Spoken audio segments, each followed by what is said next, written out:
দক্ষিণ আফ্রিকার বিপক্ষে হারের প্রতিশোধ ভারত যেন নিল জিম্বাবুয়েকে নাস্তানাবুদ করে ম্যাচ হারিয়েই। টুর্নামেন্ট জুড়ে রানের খরায় থাকা অভিষেক শর্মা সহ রান পেয়েছেন প্রত্যেকেই। একটি ম্যাচে টি-20 বিশ্বকাপে সর্বোচ্চ রান এখন ভারতের নামেই।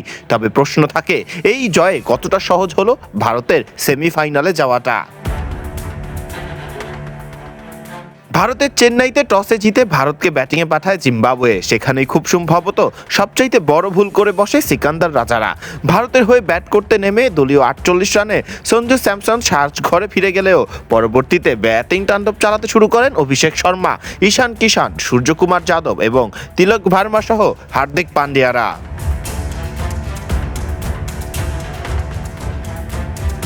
30 বলে 55 রানের জমজমাট ইনিংস খেলেন অভিষেক শর্মা, যেখানে ছিল 4টি 4 এবং 4টি ছক্কা। হার্দিক পান্ডিয়া যেন আরও ভয়ঙ্কর, অপরাজিত ছিলেন 23 বলে 50 রানে। তাছাড়া সূর্যকুমার যাদবের 13 বলে 33, ঈশান কিষানের 24 বলে 38 এবং তিলক ভার্মার 16 বলে 44 রানের উপর ভর করে 256 রানের বিশাল পুঁজি পায় ভারত।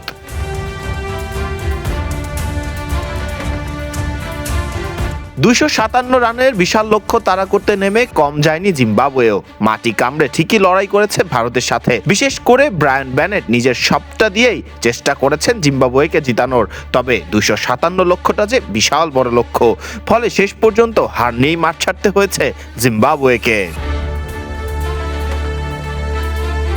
এর আগে অবশ্য দিনের প্রথম ম্যাচে দক্ষিণ আফ্রিকার বিপক্ষে ম্যাচ হেরে গেছে ওয়েস্ট ইন্ডিজ। এদিকে ভারত জেতায় ভারতের পয়েন্ট এবং ওয়েস্ট ইন্ডিজের পয়েন্টটাও যে সমান হয়ে গেছে। ভারত ওয়েস্ট ইন্ডিজ ম্যাচের জয়ী দলের জন্য অনেকটাই সহজ হয়ে যাবে সেমিফাইনালের টিকিট পাওয়াটা। তবে পরাজিত দলের খুব সম্ভবত বিদায় জানাতে হবে চলতি বিশ্বকাপকে। আপাতত যা বলা যায়, দক্ষিণ আফ্রিকা অন্তত সেমিফাইনালে যাচ্ছেই। এদিকে 2 ম্যাচ হেরে বিদায়ের ঘন্টা বেজে গেছে জিম্বাবুয়েরও। সুতরাং ভারত ওয়েস্ট ইন্ডিজ ম্যাচে ভারত হেরে গেলেই বেজে যাবে ভারতেরও বিদায়ের ঘন্টা। আর জিতে গেলে সেমিফাইনালে দক্ষিণ আফ্রিকার সাথে এই গ্রুপ থেকে সেমিফাইনাল খেলবে টিম ইন্ডিয়া।